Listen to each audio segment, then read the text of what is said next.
I'm Mark Evans. I was 36 at the time. No outstanding features. Average height, slightly athletic build, regular job as a manager at a pharmaceutical company in Boston. Could I have imagined that some boring office guy would soon turn into an obsessive vigilante? Of course not. Jenny and I met in New York at the wedding of mutual friends. I went there on the groom's side, and she turned out to be an old friend of the bride. A crowded ceremony in the spirit of the American dream. A white arch of fresh flowers, a buffet with gourmet snacks, a photo zone with hanging lanterns, and a bunch of ribbons. People who were complete strangers mingled around the long tables, and the euphoria of the holiday was in the air. I always felt awkward at big celebrations. It was as if I was in a mode.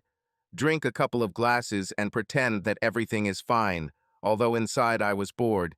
At some point, I decided to clear my head and went out onto the back veranda of the old mansion where the wedding was taking place. There, at the railing, stood a woman in an elegant blue dress. Tall, fit, with light brown hair and such an aloof look, as if she had ended up here by mistake. I noticed that she was smoking, although no one around seemed to be doing so. She shook the ashes into a tiny glass jar, as if she was afraid of ruining the beauty of the mansion. From afar, I would give her about 30 years old. Then it turned out 32. The woman looked both fragile and strong at the same time. Maybe it was her posture or the way she lifted her chin slightly to avoid making eye contact with random people. I approached and politely asked if she minded being next door. She just silently shook her head and smiled at the corners of her lips. A little later, I found out that her name is Jennifer. That's how we met. I stupidly said that I hate big weddings. She laughed and said that she, too, feels awkward in the company of fake guests whom she sees for the first time, and they pretend that they are all best friends. Wow, I said, how people love to start extra pathos. Yeah, I would prefer a quiet ceremony with loved ones, she responded and put out her cigarette. But they think that if there is a wedding, it must be luxurious. Look, they've been saving for years. Something in her voice caught my attention, at the same time fatigue and some kind of sadness hiding between the lines, as if she knew what it was like to save up for a wedding, but never have one. We started talking. Jenny said that she lives nearby in New Jersey and works as an interior designer, or rather, she would like to work in her specialty, but for now she works part-time wherever she can. Listening to her, I understood that she was smart, but far from happy. In the evening, when everyone returned to the hall and the dancing began, she and I got lost among the guests. I thought that was it. A short moment of communication had passed, and everyone would go their own way. But around 10 in the evening, when the host announced another toast, we ran into each other at the drinks counter. They looked at each other and smiled, like two accomplices trying to withstand this booth. I have an idea, she suddenly said. Do you want to run away? Right now? I was surprised. Why not? No one here will care about our disappearance. Everyone is too busy pretending to be having the best day ever. She was right. The drunken guests were already buried in their glasses or dancing with a forgotten sense of rhythm, and the bride and groom were probably absorbed in each other. We quietly slipped out the side door and hailed a taxi right outside the entrance. The taxi rushed us through the night city, covered with garlands of lights. That night we talked about everything, about our favorite films and books, about past disappointments, about failures that taught us how to live. It seemed like we had known each other for 100 years. Somewhere in the morning, we found ourselves on the Hudson Embankment. In fact, this was our first together evening. No promises, no big words. Just two people who desperately wanted to feel less alone. I didn't ask why she didn't get married sooner. She herself did not specify whether I had a serious relationship.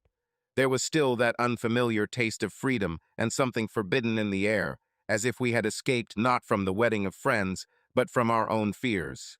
Later, she admitted that she had not felt such easy communication with a man for a long time without unnecessary questions and self-confident courtship. Like, most of the guys either immediately climbed into bed with her or tried to play the role of savior, which is even worse. Let me note right away, It wasn't just love at first sight. Rather, we both belonged to those adults who had already stumbled over the rake of life, and we wanted to forget about the pain of the past, at least for a while. None of us made Napoleonic plans then. We just felt something running between us that could grow into more if we let it. The day after the wedding, we exchanged numbers. Then a series of calls and short messages began. I lived in Boston, she lived in New Jersey. The distance was noticeable, but not catastrophic. I kept thinking that this won't last long, that maybe our connection would disintegrate on its own. But a couple of weeks passed, and we did not stop communicating. When Jenny finally agreed to come visit me for the weekend, I rented her a cozy hotel room. Not far from my house, she was somewhat wary. We spent a wonderful evening at an Italian restaurant. She joked around and seemed relaxed until we got to dessert. Then she suddenly became serious and said, "Listen, Mark, we communicate so well and I like it, but I need to clear something up before we go too far. I have a son." Then I was literally dumbfounded for a second, because during our conversations, and we communicated mostly in general terms, family, life, she did not mention that she was already a mother. Maybe she was afraid, or maybe she didn't see the point. But I didn't experience shock or disgust, rather a slight thrill. "Wow," I breathed. "How old is he?" "7. No, already 8, turned last month. His name is Logan, his father. He disappeared when he found out that I was pregnant. I raised Logan myself. My parents have been dead for a long time, so I had to rely only on myself." She paused and glanced at me. "You may not believe it, but I didn't tell you right away, not because I wanted to hide it. I just didn't know at the beginning of our acquaintance whether it was worth burdening you with all these details." There was a challenge in her voice. "This is it, my confession. Now decide whether you will run away or accept the situation." And if I doubted for even a moment whether I needed this, everything dissipated when I looked into her eyes. They contained both pain and hope. A woman who went through betrayal. I was aware that I was entering new territory. Being with a person who already has a child is not easy. But something inside me said, yes, it won't be easy, but why not try? "Jenny," I began, "I'm not a teenager who is scared by the very word child. I'm 36, I'm enough," I grinned, "mature to understand that each of us has our own past. I understand that this is a responsibility, but I do not see anything unacceptable in this. If we feel good together, I'm not afraid that you have a son." She breathed a sigh of relief. It seemed to me as if a heavy weight had been lifted from her shoulders. A smile appeared on my lips, and I even noticed tears on my eyelashes. That evening, we made love for the first time in her hotel room. It wasn't sex on the extreme, everything turned out tender, a little excited, almost shy. It's as if we were two lonely people who dreamed of warmth and suddenly found it in each other. The next day, Jenny went back to New Jersey, but the phone and instant messages continued to simmer between us. We wrote long messages, sent each other photos, cute voices, silly stickers, everything that teenagers usually do when they fall in love. Adults over 30, after all, also have the right to passion. Several months passed of such visits to each other on weekends. Sometimes I would fly into Newark and rent a car to drive to Jenny's. Sometimes she herself came to me by bus. We saw each other, went to restaurants, parks. Sometimes we just lay in bed the whole weekend, especially if she managed to leave Logan for the weekend with a friend. Gradually, I realized that I wanted to see her around more often. Remote relationships are like a fire. It lasts, but you constantly need to add more wood. Honestly, for the first time, I felt like I was ready for something more than just dating. Never before had I had serious thoughts about family, some fleeting connections, civil marriages, but everything ended either in mutual separation or my departure. With Jenny, it was different. When I looked at her, I saw not only a partner, but also a woman who was raising a child and who had already experienced great turmoil. She had fewer illusions than my exes, and it was attractive. The first time I met Logan was under rather strange circumstances. Jenny came down with a fever, and at that moment there was no one at home who could help. I left work and went to see her. I had to take a day off and saw along the highway for several hours. When I arrived, a boy opened the door for me thin, wearing pajamas with Avengers badges. He was clearly surprised that an unfamiliar man was standing on the threshold, but he quickly moved away when he saw my bag of medicine and food. "Hi," I said, trying to smile and look friendly. Mark, Mom's friend." "Ah." He squinted. "Mom is sick. Are you a doctor?" "Not really," I answered. "I just want to help. We have broth and antipyretics." I entered their modest home. A small living room, simple furniture, an old TV, and Logan's toys in the corner. Jenny was lying on the sofa, covered with a blanket. When she saw me, she put on a semblance of a smile and whispered that she did not expect such heroism. I waved it off, saying, "What nonsense." That evening I made her soup, wrapped her in a blanket, checked her temperature, and then entertained Logan so that he would not make noise or run around. We had a toy dinosaur battle, and he giggled as I made thunderous roars to imitate a T-Rex. And then, in the intervals between these childhood joys, I caught myself thinking, but I like this. I don't feel burdened, even when I have to clean up scattered toys and wash dishes. Jenny recovered within a couple of days, and I spent all these days with her, helping around the house. Logan, although he looked at me with curiosity, no longer shied away. There seemed to be some basis of trust between us. Even though we had only known each other for a few months, I invited Jenny to move in with me in Boston. I understood that this was a radical decision, but she was struggling with rent payments, and she didn't have a stable job in New Jersey, and in Boston I could help her get a job at a design firm. I had some connections in the city. She doubted. "What about Logan? He will have to change school, environment," she said. "But I am assured that there are good primary classes in Boston, and I can help." I was even ready to help her rent a separate apartment as long as she was nearby, so that we could build a normal relationship and not go back and forth. In a word, I tried to overcome her fears. In the end, she agreed. "Okay, we'll try," Jenny said, "but if something goes wrong, we'll go back to New Jersey." I nodded. If only I knew how symbolically this phrase about return sounded like a premonition that she would always have a way back, but for me there would be no forward. We didn't sign right away. I arranged the rental housing for myself, and Jenny and Logan moved into a spacious apartment with me in Cambridge, not far from the center of Boston. It was a temporary solution, but a joint one. The first couple of months seemed fabulous. Jenny was hired as an assistant at a small design bureau. Logan went to a local school. I was fiddling with documents in order to arrange insurance for her and the boy if something happened. In the evenings, we watched movies with the whole family, and looking at them, I caught myself thinking that, for the first time in my life, I was feeling the taste of real family comfort. I won't say that everything was smooth. We sometimes quarreled. Sometimes Jenny would tense up because she felt like she was sitting on my neck.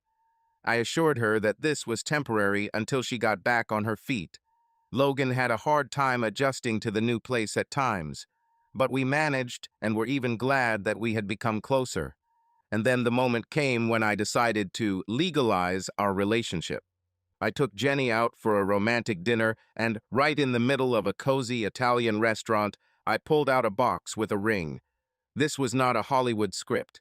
I didn't take a knee, I didn't order violinists. He just quietly told her, "Jenny, I want us to be a family, the real one, and so that Logan knows that he has a father, even if not biological, but in spirit." Her eyes moistened, she squeezed my hand and nodded. "Yes, Mark, I'll marry you." Then it seemed to me that I was the happiest person on earth. My best friend Harry, when he found out how quickly we decided to get married, twirled his finger at his temple. "Are you out of your mind? You know each other nothing at all." But I didn't care about other people's opinions. I thought I had finally found the woman I wanted to grow old with. We got married without much fanfare. We only invited relatives and a couple of friends. A small ceremony at a country club near Boston on the grass by the pond. The photographer didn't bother us with staged shots, and instead of a noisy feast, we made a buffet with quiet music and a children's corner for Logan, and his new friends from school. I remember how Jenny looked in a white lace dress with her hair down over her shoulders. Her smile shone so much that it eclipsed the June sun. Logan, in a small three-piece suit, walked between the tables, telling everyone that he now had a real dad. And when he called me Dad for the first time, my throat constricted from a wave of feelings. The wedding night, of course, also remained a bright spot in my memory. There was so much tenderness and passion in Jenny's embrace, a mixture of gratitude, euphoria, and perhaps fear of something new. We were drunk not so much from the wine as from the realization that we had become a family.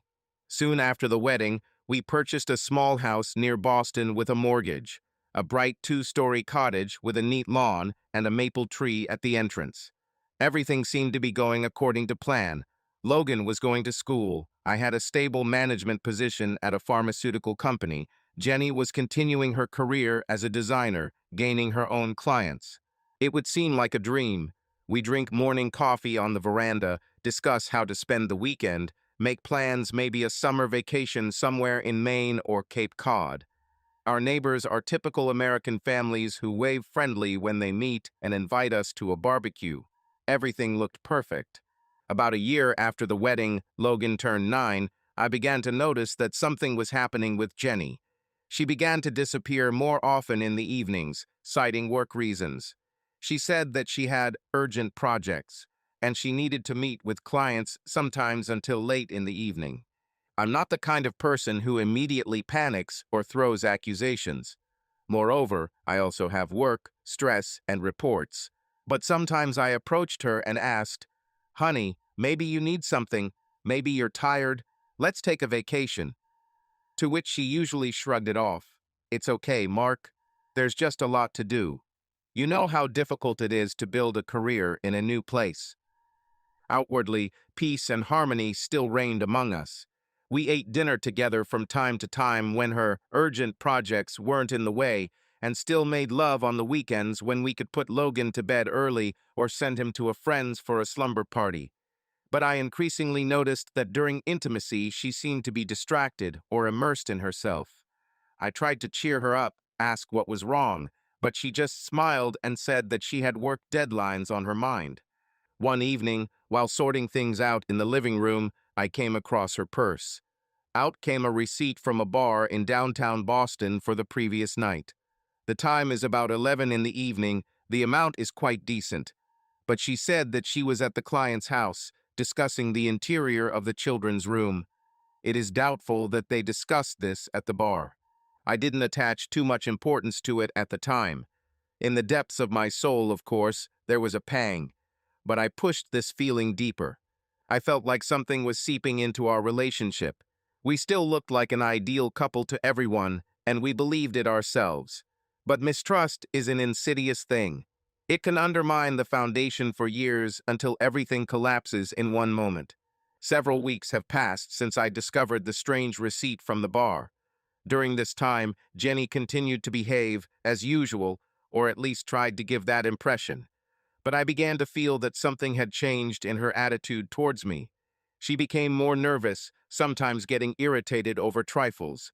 If earlier she enthusiastically talked about how her day went, now she limited herself to the phrases, "everything is fine," or "tired." One evening, we were sitting in the living room. Logan had already gone to bed. I tried to watch TV, some kind of crime drama.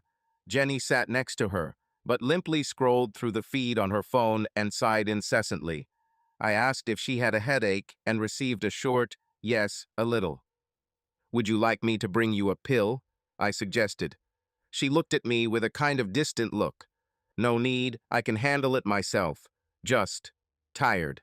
It seemed like nothing special, but a cold prick seemed to pierce me.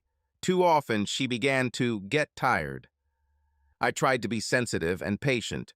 At the same time, my determination not to brush aside my worries was already strengthening. I decided to at least carefully understand the situation. No scandals. I think somewhere deep down I was hoping that it would all turn out to be a false alarm, that maybe she really was feeling overwhelmed at work or emotionally burnt out. But the feeling of jealousy is a strong thing.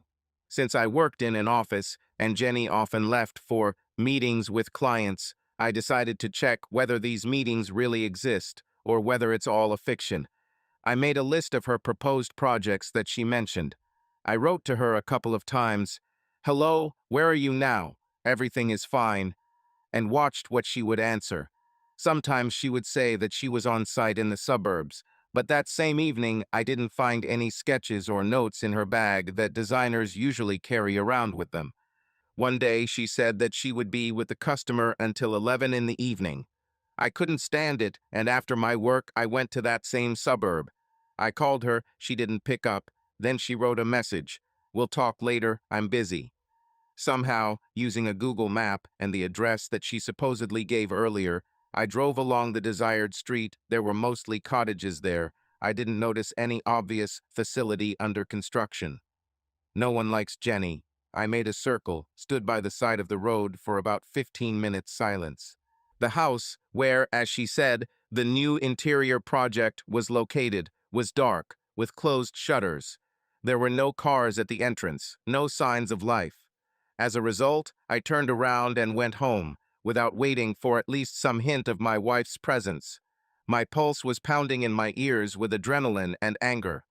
When she returned, I pretended to be already asleep. I wanted to ask 100 questions, but I was afraid that I would scream, and by screaming, I would only provoke her into lying or aggression. At the same time, the thought sounded louder and louder in my head. She's lying. It's not with the client. Then where was she and with whom?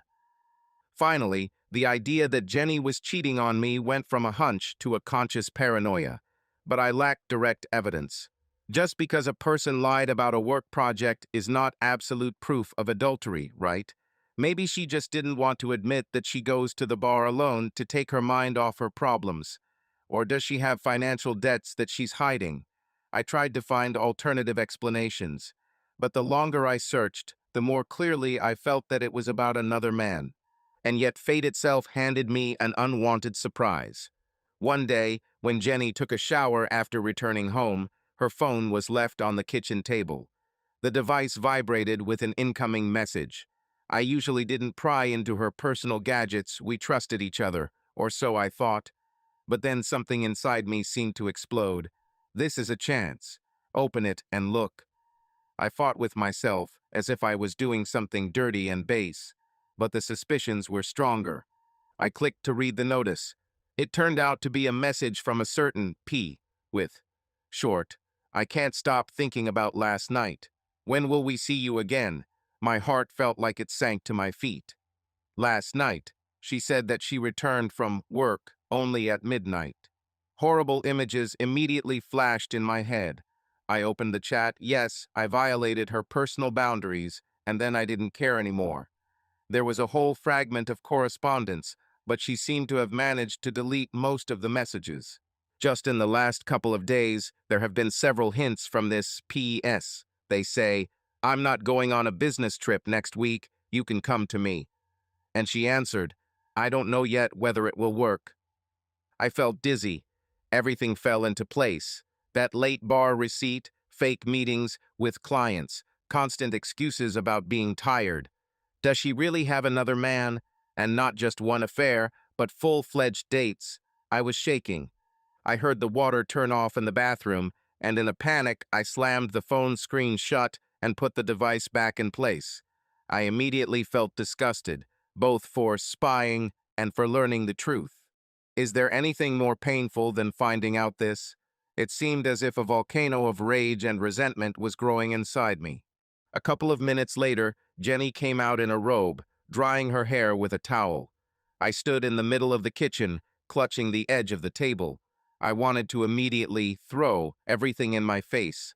Who is PS? What the hell, Jenny? But I restrained myself. I understood that if I made a scene at that very moment, she would start lying and withdraw.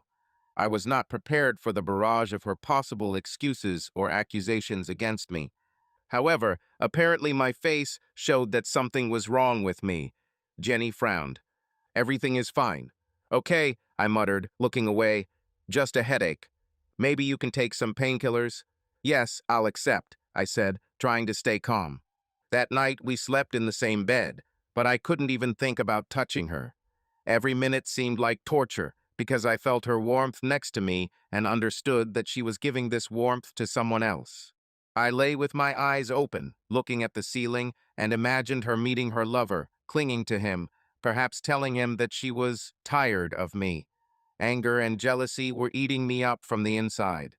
The next day I got up early and, trying not to make any noise, went outside for a walk. Everything had to be thought through. I wanted to destroy and break, but I understood that blind rage would not lead to anything good. I am a person who is used to acting wisely and step by step. As a manager, I know how to plan and anticipate risks. And now this part of me has turned on fully. I decided to gather evidence before openly making accusations. Too much was at stake. Our common home, credit, reputation, the life of Logan, who considered me his dad. If I break down in a head-on conflict, Jenny can take the boy to God knows where, file for divorce, make me out to be an abuser. I was not prepared for such a scenario. I understood. We need irrefutable evidence, correspondence, photographs, times and places of meetings, perhaps even testimony of witnesses. I felt like the hero of a cheap detective story, but I didn't see any other way out. I used to consider spying and reading messages on phones to be something unworthy. Now it became a way for me to save my pride and, oddly enough, Logan's future. I was afraid that she wanted to drag her son into the circle of regular male comings and goings and break his psyche. After all, Logan is attached to me. How will he survive if everything falls apart? Another thought was already brewing inside me. She must pay for what she did to me. I loved this woman, took care of her child, and furnished our home. And now it seemed to me that she was simply laughing in the face of my feelings, running to someone else. For what? Maybe he is richer, more impressive, or younger. Or does she just have a constant thirst for adrenaline? The answer did not change the fact of betrayal. To say that I wanted to kill or injure her, no, there were no such thoughts.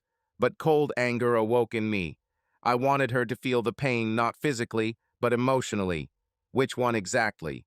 At first I didn't know, but I was sure that I couldn't just let it go with impunity. To get my thoughts in order a little, I called my best friend Harry. We've been friends since college. He is a successful lawyer, also lives in Boston, is not married, but dates different women. I knew that he was a pragmatic person and could help with advice. We met at a bar in his neighborhood. I, which is rare, ordered strong whiskey. Harry, noticing my tense face, asked, "Problems? At work? In the family? Tell me." "Family." I answered and outlined the situation in a few phrases. "I know it sounds like nonsense, but it seems to me that Jenny is cheating on me. And I'm almost 100% sure." He sighed. "Damn, buddy. Don't you just want to talk to her directly? It's too early. I want to collect evidence. If it comes to divorce, I want to be in a strong position." "Fine. As a lawyer, I will say, in our state, treason is not always a decisive factor, but if you have irrefutable evidence, you can claim more favorable conditions in court, especially if the interests of the child are affected. Besides, you could undermine her reputation. Although these are already dirty games, Mark. Are you ready?" "Don't know. I'm furious. But I can't just leave everything like that."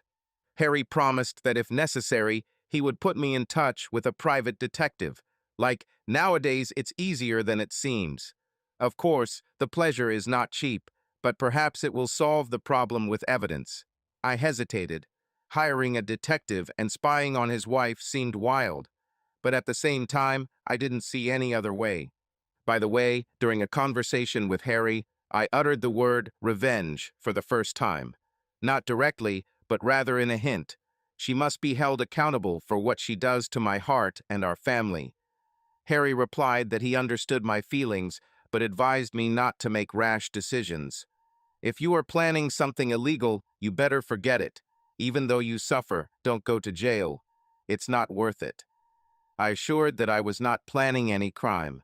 Then I myself didn't really understand where my thirst for retribution would lead. A few days after talking with Harry, I gathered my courage and did something I didn't expect. I installed a little spyware on Jenny's phone. Yes, it sounds creepy. This is a criminal invasion of privacy. But I already felt that I had no other choice if I wanted to get to the bottom of the truth. Moreover, I did it quietly, under the pretext of updating some settings on her gadget. Jenny was busy in the kitchen at that moment and just nodded. A couple of days later, the program began sending me screenshots of her incoming messages, and here I experienced a real shock. It turned out that with this Patrick Sterling, her former client, or not even an ex, with whom she allegedly collaborated to create the office design. But in fact, their correspondence was far from working terms. The text messages were frank. I've read him describe how he wants to pin her up against the wall, and she tells him that it's driving her crazy, and she couldn't get enough of what they did that night. It was as if my brain refused to believe that all this was being written by my wife, the same one who a couple of years ago said that I was the best thing that happened to her in her entire life. A feeling of disgust and pain filled me. My heart was pounding and my mouth felt bitter. Soon there were messages about next Tuesday and booking a hotel room on the highway. This is direct evidence of treason, not only emotionally, but also physically. Not only does she not need me, she is looking for passion and gets it from someone else. And she does it brazenly, knowing that she has a husband and son at home. Around this time, Jenny suddenly began to act more kindly towards me. It was as if I felt that I was guessing something. Several evenings in a row, she came home early, brought wine and a plate of cheese, and tried to be playful. Once she suggested taking a bath together by candlelight. I understood that perhaps she wanted to distract me or ease her conscience. We plunged into the water with fragrant foam in the light of soft candlesticks. She pressed her back against me and ran her hand over my chest. She said that she had long wanted to relax like this together. I tried to tune in to an intimate mood, but my recent correspondence was spinning in my head. I saw her words to another man before my eyes. When she turned to face me and found my lips, I felt a stabbing sensation, both desire and disgust. The body reacted to her touch, and the mind screamed, "Are you crazy? She's a cheater." But I let her continue by some twisted logic. I wanted to feel her passion. Maybe he hoped that deep down she was still mine. Or maybe he just wanted to prove to himself that I could be no worse than that Patrick. But inside me, everything was false. I imagined that she might have done the same thing to him just a few days ago. When we finished our classes, I felt not pleasure, but bitterness and some kind of gloomy determination. Yes, I thought, I will take away from her everything that she so carelessly throws at the feet of her lover. After the shocking discovery of texting and late-night meetings, my life went downhill. On the outside, it might seem that everything was as before, but inside I was seething with rage and resentment, mixed with a bitter feeling of humiliation. Every time Jenny and I were alone, her text messages to her lover popped up in my head. She seemed to feel that something was wrong, but she herself was too busy with her secret game. Logan, of course, didn't suspect anything. He was a happy, cheerful boy who believed, I am his real father, and Mom and Dad are the best family. Sometimes it seemed to me that I was living in a nightmare. How did I even allow the situation to come to this? The boy is attached to me, and I am ready to destroy his entire idea of a normal life. Finally, one evening I could not restrain myself and had a small outburst of anger. Jenny returned home around 10, again saying that she worked for a capricious client. I sat in the living room in the dark, deliberately turning off the lights to let her sense that something was wrong. When she came in, I said in a sharp tone, "Aren't you tired of lying?" "What?" She stared at me in confusion, not understanding what I was talking about. "What's the matter, Mark?" I jumped up from my chair and, overcoming the desire to lay out all my cards at once, asked, "Why do you always come late? You do understand that this is not normal for a family woman, right?" I have work," she stammered. I explained. "Enough," I interrupted. "Are you saying that you never lied about meetings with clients?" Jenny fidgeted like someone pinned against a wall. But then she quickly pulled herself together and answered almost calmly, "I really have a lot of projects. Sometimes I meet clients in bars and restaurants. It happens. And anyway, are you interrogating me? What scenes of jealousy?" Her confident tone drove me crazy, but I still did not dare to reveal that I had read her correspondence. I understood. She would most likely lie again, and I was not yet ready for an open scandal that would destroy our house. At the same time, I wanted to make her feel like the ground was slipping away from under her feet. "Okay," I said, having difficulty controlling the trembling in my voice. "Just know that I'm not a fool. If you continue to behave this way, the consequences will be serious. Are you threatening me?" She straightened up, and something like fear flashed in her eyes. "I say that there is a limit to everything," I said coldly, "and this limit is close. That's where we parted ways." She quickly changed her clothes and went to bed. I stayed on the couch, listening to my own racing heartbeat. The next day I called Harry, a lawyer friend, and told him I wanted to play big. I asked him for the contacts of a trusted private detective so that he could help collect photo and video evidence of treason. Without further questioning, Harry gave me the number of a certain Walter, a former cop from Boston who was now doing private detective work. Walter turned out to be a middle-aged, strong man with short gray hair and a basics who has seen a lot of all sorts of rubbish. We met at his office in a discreet business center on the outskirts. I explained the situation briefly, trying to appear calm and decisive. "My wife may be cheating on me. I have indirect evidence correspondence, fake, meetings with clients, late returns home. I need to record her meetings with her lover in order to have a serious argument in case of divorce." Walter nodded and asked a few business questions. "Do I need photographs, videos, information about the identity of my lover?" I said that yes, I need everything. He requested an advance for a week of observation. The amount was considerable, but I nodded without hesitation. I have put off taking decisive steps for too long. It may cost a lot, but I will finally push her to the wall. For the next couple of days, I felt like a conspirator. I corresponded with Walter all the time, sending him possible schedules of Jenny's movements, addresses where she usually went. He himself tried not to show it. On the contrary, he behaved with his wife as a more caring husband, so that she would not be wary. Jenny, however, was already balancing between fear and self-confidence. Perhaps she thought that I was just jealous and would limit myself to verbal complaints, but she still didn't know how it would turn out. I won't go into technical details. The detective did a classic job of surveillance. Miniature GPS trackers, one for Jenny's car, one for her bag, as well as a camera with a long lens to photograph her and her lover from afar. I continued to use the spy program on her phone and shared the information I received with Walter. Result, it didn't keep me waiting. 4 days later, Walter reported that Jenny and a certain middle-aged man had parked at a motel in the very suburb where I had once searched in vain for her client. Walter took several series of photographs of them entering the room, spending about 2 hours there, and then leaving together, laughing and hugging. The photographs were clear enough to identify faces. In the evening, when I opened the email with these pictures, my chest literally sank. I saw my wife tenderly kissing someone else before entering the car. One part of me wanted to scream in horror. The other part went cold, becoming cold-blooded. Now I had no doubt. She and Patrick were not just flirting, they were dating regularly. And I found out his official information. Patrick Sterling, 41 years old, owner of a small law office, married, by the way.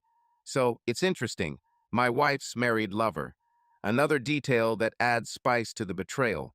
Several more days passed, during which I continued to collect information.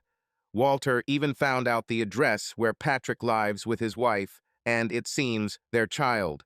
It was the height of cynicism. He has his own family, Jenny has a husband and child, and they arrange secret dates in cheap motels. I was seething inside, reading his frivolous messages to her in the morning. But one evening something happened that I wasn't quite prepared for. I ran into Patrick in person.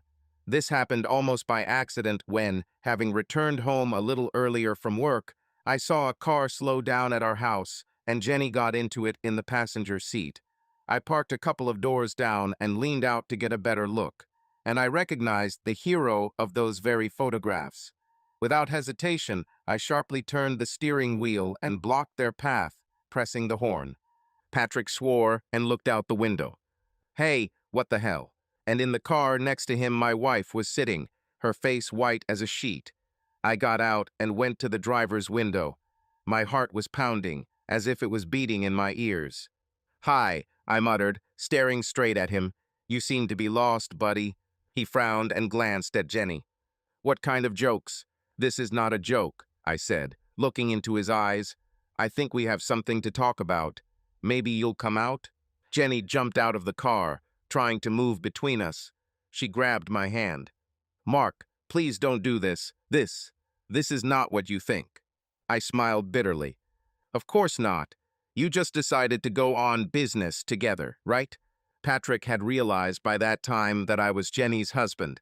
He opened the door and went out, but did not become particularly bullish. I tried to speak in a low voice. Listen, buddy, let's avoid scandals. Your wife and I will leave now and calmly. I didn't let him finish. Gritting his teeth, he grabbed him sharply by the collar. I don't remember the last time I felt so out of control. I wanted to punch him in the face, but I restrained myself thanks to my inner voice. Don't get into a fight if you don't want problems with the police. I just muttered through my teeth.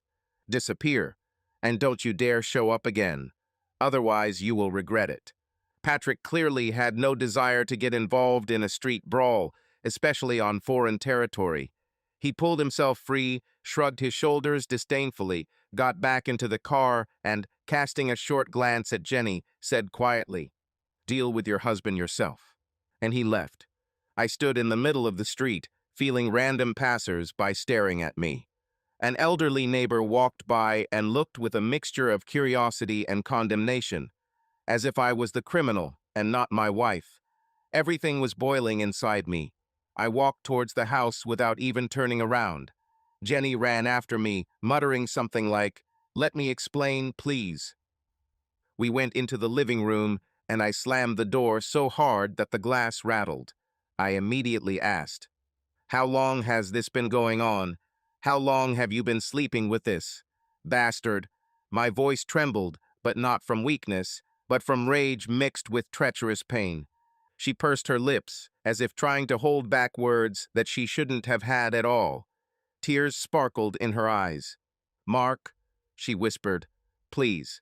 I just laughed, evilly, dryly, almost hysterically. "Please? Are you serious? What do you want me to do? Understood. Forgiven." She swallowed, closed her eyes, and exhaled. "I'm confused. I didn't mean. I never wanted to hurt you." I stepped closer, feeling something dark and destructive boiling inside. "Didn't mean to cause pain," I grinned evilly.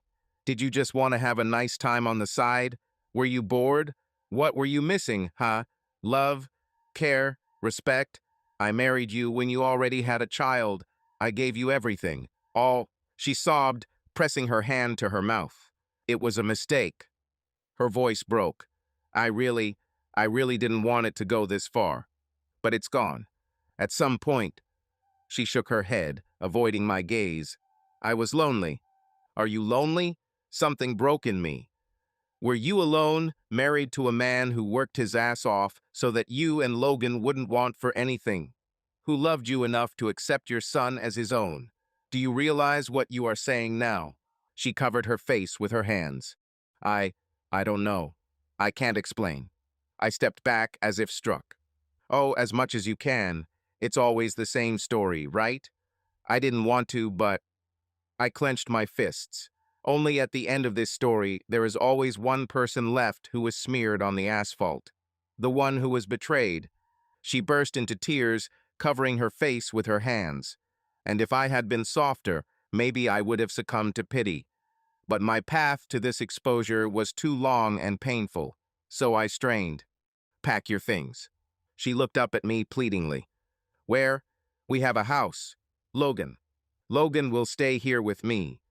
Or he will leave with you, decide for yourself. I no longer understood what I was saying in the heat of the moment. But I'm not going to put up with your deception any longer. You can go to him or anywhere. At that moment, I saw her sobbing, looking at the framed family photo where the three of us were smiling. I felt sick. I realized that now I was ruining not only her life, but also Logan's. Yes, maybe she is guilty, but what is the boy guilty of? However, the rage prevailed. I went into the kitchen, poured myself some whiskey, and drank it in one gulp. Jenny's quiet sobs could be heard from the living room. Apparently, she realized that everything would no longer be the same. The evening I exposed Jenny and told her to get lost ended in complete emotional disaster. As soon as I left the kitchen, I saw she was sitting on the floor in the living room, covering her face with her hands. Shoulders tremble, muffled sobs are heard. I, I didn't want it to be like this, she whispered, hearing my steps. Please, Mark, give me a chance to explain everything. But I no longer needed her version. The facts were on the table: correspondence, photographs. I went into the bedroom and, in a fit of rage, I collected an armful of her clothes from the closet and threw everything into the suitcase, at least some of her things. Yes, it seemed cruel, but I couldn't pull myself together. Go to your Patrick, I squeezed out, or wherever you want. But don't expect me to understand. What about Logan? She sobbed. He's staying with a friend for the night. What are you going to tell him? The boy's name hit me hard in the heart. Hell, I considered myself his father for almost 2 years. And now, faced with the betrayal of his mother, I cannot look at him without pain. But he is not to blame for anything. I don't know, I sighed. But I definitely don't want him to see you in this state. Yes, me too. It's better for him to stay with a friend now until we figure out what to do. Jenny didn't leave that night. She cried and begged me not to kick her out because Logan might be scared of change. I, cursing everything in the world, could not force her to sleep on the street. Yes, I was beside myself with rage, but apparently the remnants of humanity did not allow me to throw her out into the night to the mercy of fate. And the house was registered both in my name and in hers, though in the mortgage. From a legal point of view, I couldn't just throw her out, even if I thought it was morally fair. We decided that there would be a truce until the morning. I went to spend the night in the guest room, and she stayed in our marital bedroom. I hardly slept that night. I sat, looked at the ceiling, and wondered when that momentary release would come in which I could exhale. But no relief came. The next day, by lunchtime, Logan returned home from an overnight stay with a friend. The boy ran into the house, waving some kind of Star Wars toy figure, and shouted joyfully, "Dad, look what they gave me." I felt a pang in my heart when he called me Dad. Yes, technically I am not his father, but over the years we have both become accustomed to such treatment, and I never protested.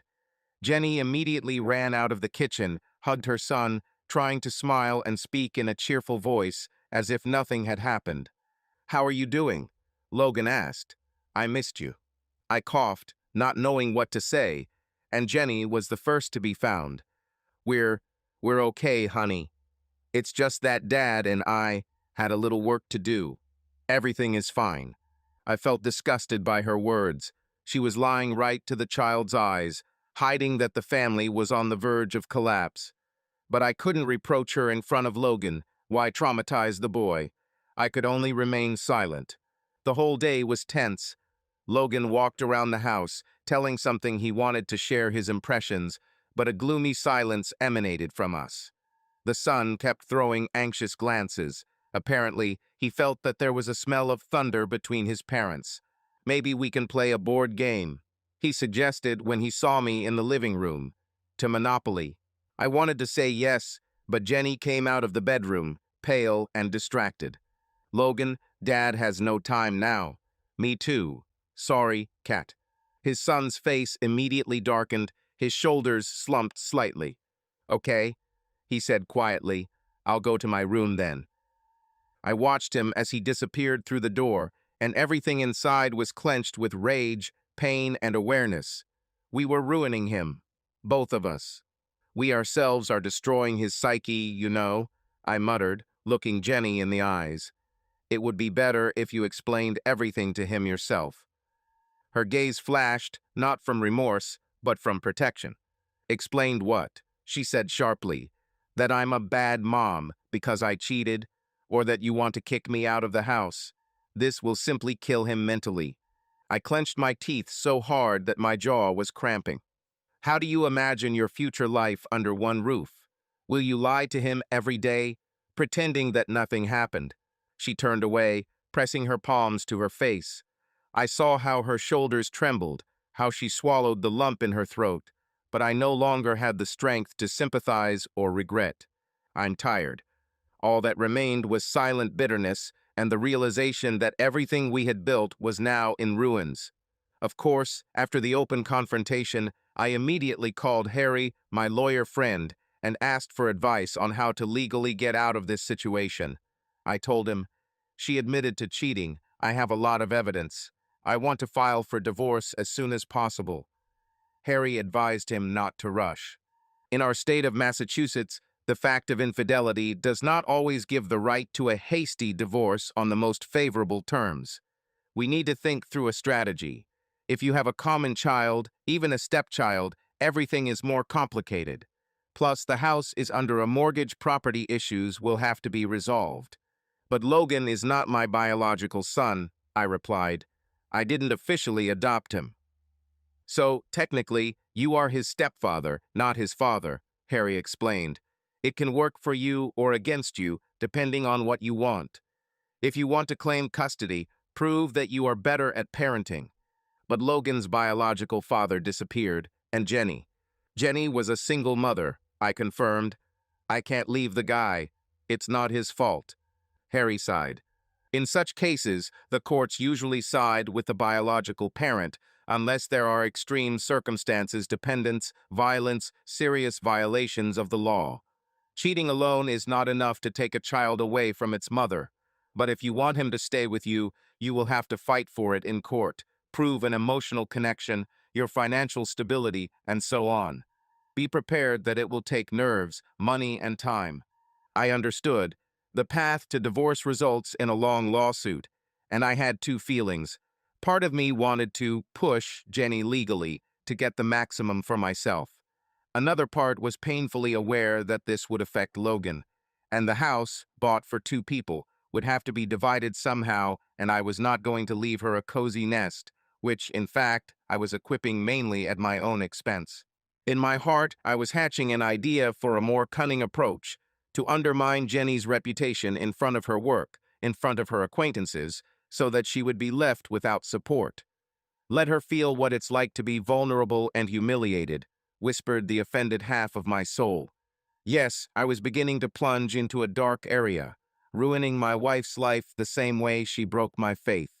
But the thought of Logan stopped me, and also the understanding that I myself am not used to dirty methods. However, I found my resolve not to show leniency. She received enough indulgences from me. If there is a divorce, it will be on my terms. The second night after the confrontation, we sat at the kitchen table after Logan went to bed. Both were exhausted, hardly spoke all day, exchanging only everyday phrases. But it was necessary to dot the I's. So, my voice sounded dry, almost lifeless. What's next? Are we getting divorced? Jenny looked away, clasping her fingers so tightly that her knuckles turned white. I don't know. Her voice trembled, but it didn't bother me anymore. I understand that I am guilty. But Mark, I really don't want to lose our family. I love you no matter what. I exhaled sharply, feeling how everything inside was compressed into a tight, painful knot. Do you love it? I grinned, but there was nothing funny in this laugh. You cheated on me while I worked day and night so that we could have a home so that Logan would not need for anything. I married you when you already had a child. I accepted him as mine. And you? Did you just decide that you don't have enough warmth? She closed her eyes as if from a blow, and I noticed how her lips trembled. I'm sorry. I'm not trying to make excuses, she whispered. I really did something stupid. But I want to fix everything. For the first time in all this time, she tried to explain, to open up. She said that she felt like a burden When I was absent from work, she struggled with feelings of worthlessness and was afraid that she didn't live up to the image of an ideal wife.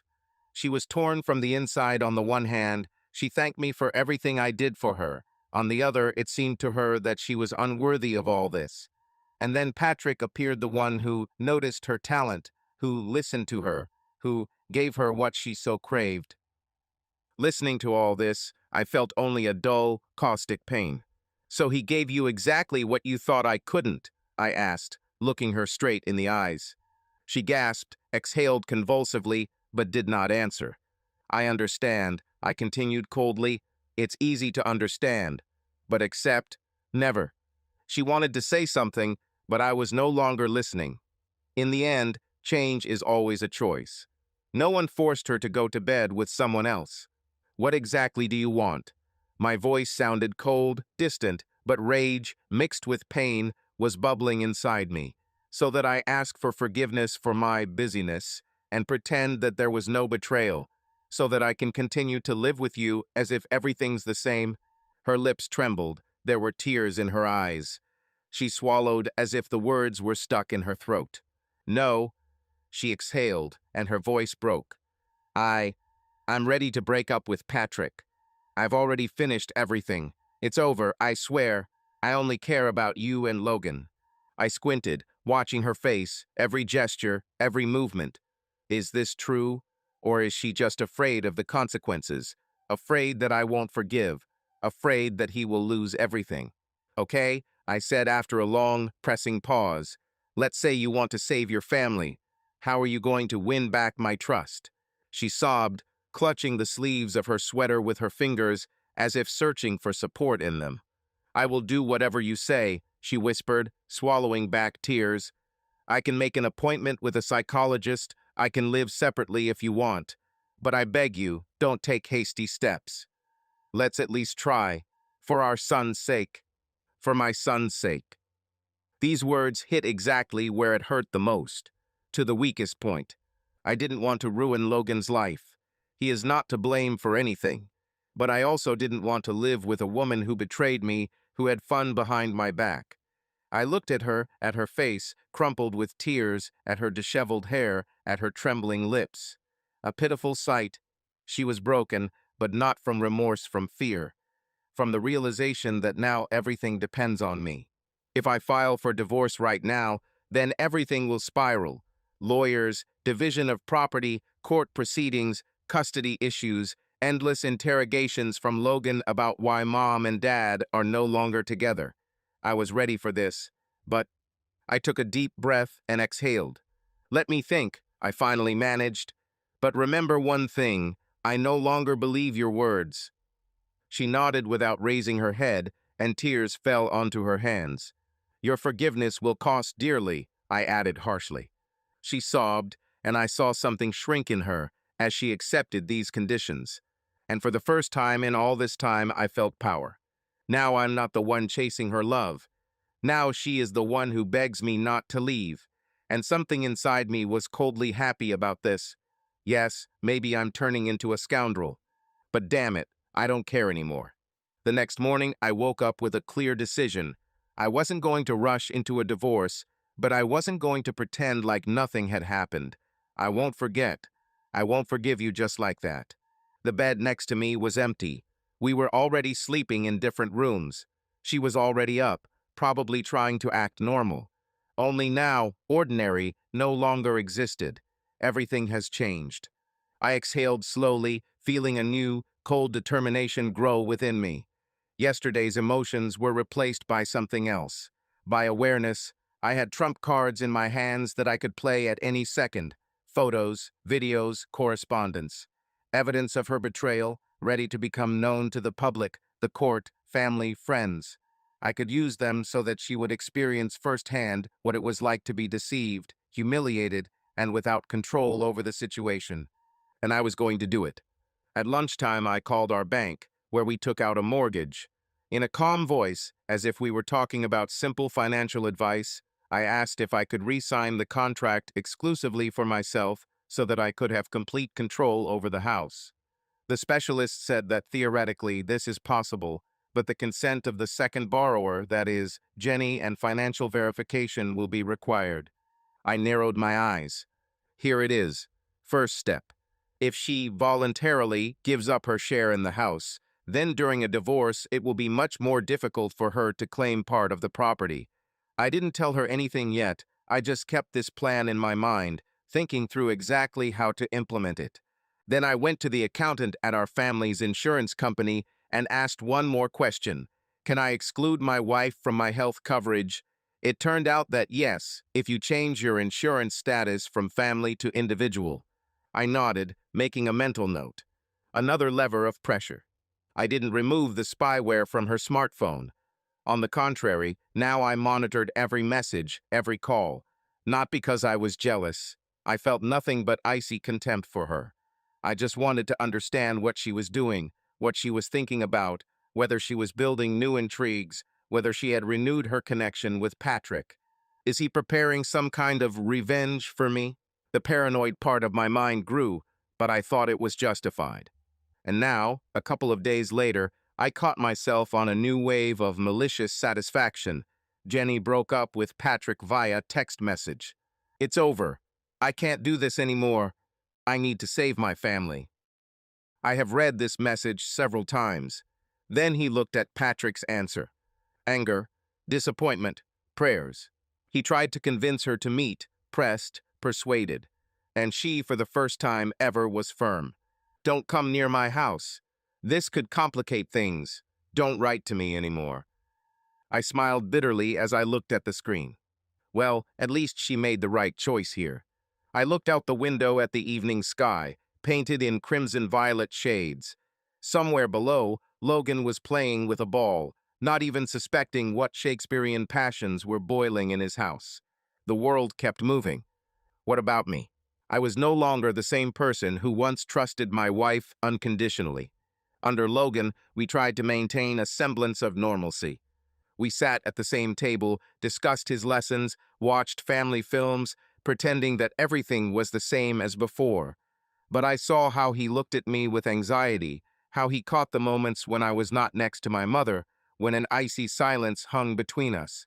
He felt that something was broken, even if he couldn't fully understand it. Sometimes he carefully asked, "Dad, why are you sleeping in another room now?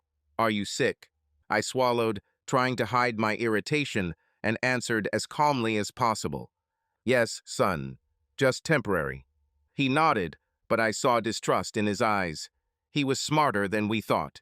Jenny tried to be a good wife, or at least that's what she wanted to look like. She cooked dinners that smelled just like the old days when I came home from work, and she greeted me with a smile. She cleaned, washed my clothes, as if this could erase her betrayal. Sometimes she would sit next to me while I was watching TV, as if hoping that I would let her be a part of my life again. But I didn't pay attention. I flipped through the channels, pretending that her presence meant nothing to me. Sometimes she sat opposite, her eyes filled with quiet prayer, as if they were saying without words, "Please forgive me." But I just turned away. We only talked about Logan. "Maybe we should transfer him to another school," she asked carefully. "We were thinking of moving closer to your office, remember?" "We don't think anything anymore," I answered coldly. "I will decide for myself what will be better." She pursed her lips, hiding her tears. Sometimes, at the most unexpected moments, I caught myself with a terrible thought. I still want her. Her body, her smell, her voice, everything that was mine for so many years has now become forbidden, alien. But nature did not know morality. At night, lying alone, I remembered our nights, her breath, her skin, and every time the desire enveloped me, I hated myself for it. How can I desire a cheater? I clenched my teeth, trying to erase these thoughts from my head. But human nature is a stubborn bitch. One night, I heard a soft knock on the door. Mark. I knew it was her. I hesitated before answering. "What do you want?" The door opened slightly, and in the faint light of the corridor, I saw her silhouette. She was wearing one of my old t-shirts, the one I always liked to wear to bed. "I can't sleep." Her voice was quiet, trembling. "I'm scared. I heard some noise near the house." I sighed. "It's just the wind." Please. Her fingers nervously squeezed the hem of her t-shirt. Can I stay with you? I'm scared alone in the dark. I didn't answer. But still he got up and checked the windows and doors. Everything was locked. Everything was calm. She was just looking for a reason. When I returned to the room, she was still standing at the door, not daring to enter. Can I? She repeated, barely audible. I sat on the bed, looking at her in the darkness. She carefully took a step forward, then another one. Then she sat down next to me, so close that I could feel the warmth of her body. Silence filled the room. I heard her breathing. She slowly raised her hand and timidly touched my palm. And then the whole past flashed before my eyes, all those nights, when this gesture was simple, natural, when her touch brought me joy, comfort, desire. Now they only brought pain. I abruptly pulled my hand away. Go to your place. This won't help anymore. She flinched as if I had hit her. The lips trembled, but no words came. And then I heard her sob quietly. She left, and a minute later there was the soft sound of the bedroom door closing, and I was left sitting in the dark. Soon there was another turn. One day, an unfamiliar woman called me and introduced herself as Sarah Sterling, wife of Patrick Sterling. It turned out that she miraculously found my number through common connections on social networks. My wife Jenny once left a mention that she works with Sterling Partners. Mark, I found something important. This concerns Patrick. You should see this. What are you talking about? He became wary. I have a video. Records of his infidelities, documents about financial fraud. He is not just a traitor, he is a pathological manipulator. You are not the first one from whom he stole his wife. This is his game. I want to destroy him. Are you with me? Mark fell silent, comprehending what he had heard. He had known for a long time that Patrick had destroyed his marriage, but now it turned out that this was not the first time. Sarah continued. I've been watching him for the past months. I have proof. If we join forces, he will lose everything. His job, his money, his reputation. All we need is your consent. Mark thought about it. The same pain that had tormented him all these months flared up in him again. He had nothing to lose but to avenge everything. I'm in. Let's meet and discuss the details. The next day they met in Sarah's office. She laid out a folder with documents, a flash drive with videos, and a phone with correspondence in front of him. All this was irrefutable evidence that Patrick is a serial traitor and fraudster. Here are the records of payments. He used the company to pay for his love affairs, paid for hotels, expensive gifts. And this? Mark picked up the flash drive. Video. He recorded his infidelities. And your wife is there too. Mark clenched his fists, but quickly pulled himself together. What are you suggesting? We will hand over everything to the press, his superiors, and the tax authorities. He won't just lose his job, he'll go to court. We just need to do it correctly. Mark grinned. Then let's get on with it. He will pay for everything. Explain just one thing, why did you put up with this for so many years? For the sake of the children, I was afraid that he would do this to take them away, but now I have everything to say goodbye to him. Over the course of several weeks, they methodically destroyed Patrick's life. The documents were handed over to the tax office. The video fell into the hands of journalists. But not all of the videos in which Mark's wife was lost were lost. His reputation was destroyed. Colleagues, investors, and friends turned their backs on him. The business was under investigation, and Patrick himself was under threat of arrest. Mark watched this with cold satisfaction. He achieved justice. Now there was only one last thing left. In the evening, he invited Jenny into the living room. There were divorce papers on the table. I'm filing for divorce. You sign the papers and fulfill my conditions, or everything will become public knowledge. You will not find a job. You will be considered an accomplice to the fraud. Your choice. She turned pale. What do you want? The house and property remain with me. Joint custody of Logan. I will continue to provide for him, help him, and participate in life. But there is nothing more between us. No communication, no contacts. If you don't agree, I'll make everything public. She bit her lip. Tears appeared in her eyes, but she understood there was no way out. "I'll sign," she whispered, "but you really won't give me a second chance. You betrayed me. There are no second chances." She closed her eyes, nodding. Then she took a pen and signed the documents. The two of them sat down in front of Logan. "Son," Mark began, "we need to talk." Logan looked at them with concern. "We're getting a divorce," Jenny said, having difficulty pronouncing the words, "but you will stay with both of us. Father will be there. We both love you. But your family," the boy's voice trembled. "We are family, but in a different form. I will still be with you. I will help, support, pick you up on weekends and holidays. You won't lose me," Mark assured him. Logan looked at him, then at his mother. In his eyes, there was a childish understanding that something serious was happening, that the world would no longer be the same. "Do you promise?" he whispered. Mark took his hand. "I promise." Logan threw his arms around his neck, and Mark squeezed him in his arms, knowing that no matter what, he would be there. 10 years have passed. Mark opened the email from Logan. The guy was already studying at the university, playing on the student baseball team. Having scanned the first lines, Mark involuntarily smiled. The boy had grown up.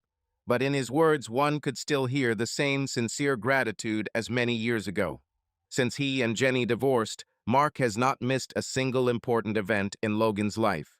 He was there the first time was recruited to the junior team when he made his first winning play by kicking the ball out of bounds. He remembered how excited Logan was before the school championship, how he trained hard despite being tired, how he jumped for joy after scoring his first hat trick. When Logan turned 14, he faced his first serious defeat. His team lost in the finals, although he gave it his all. That evening, Mark took him to a diner where they ate burgers and were silent. "You will always win if you don't give up," Mark said then. Logan just nodded, but a week later he was training again with redoubled zeal. 15 years old. The first serious selection for the regional team. Mark sat in the stands holding his breath as Logan came out to serve. He hit 3 great shots that day and was accepted onto the team.